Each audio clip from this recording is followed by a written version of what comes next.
রং লেখা আর্টের সবাইকে ওয়েলকাম জানাচ্ছি। দেখো বন্ধুরা, তোমাদের জন্য আজকে যে ড্রয়িংটি নিয়ে আসছি সেটি হচ্ছে একটি ক্যাপ।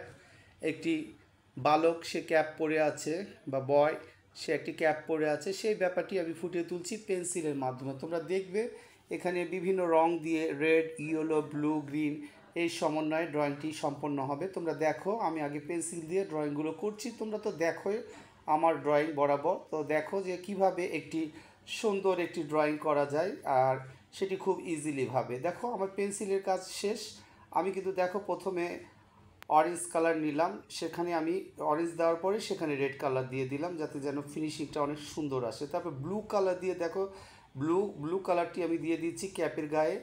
দেখো হয়ে গেল এইভাবে। তারপরে যে কালারগুলো, এই কালার ধীরে ধীরে এইভাবে আমি দিয়ে দিব। ইয়েলো কালারটিও নিয়ে নিলাম, ইয়েলো কালার দিয়ে তার মুখের যে ফেস, সেই কালারটি করে দেওয়া হচ্ছে। এখানে অনেকে বলতে পারো যে ফেস কালার কেন দিচ্ছেন না, তো এখানে কালারফুল কালারগুলো ইউজ করা হচ্ছে যেন বাচ্চারা খুব আনন্দের সহিত ড্রয়িংগুলো করে এবং তাদেরও খুব মজা লাগে, এই জন্য এই কালারগুলো এখানে দেওয়া হচ্ছে।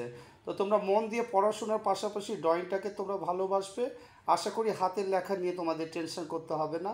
হাতের লেখা নিয়ে গার্জিয়ানরা অনেকে টেনশন করে। দেখো আমি গ্রিন কালারটিও দিয়ে দিলাম।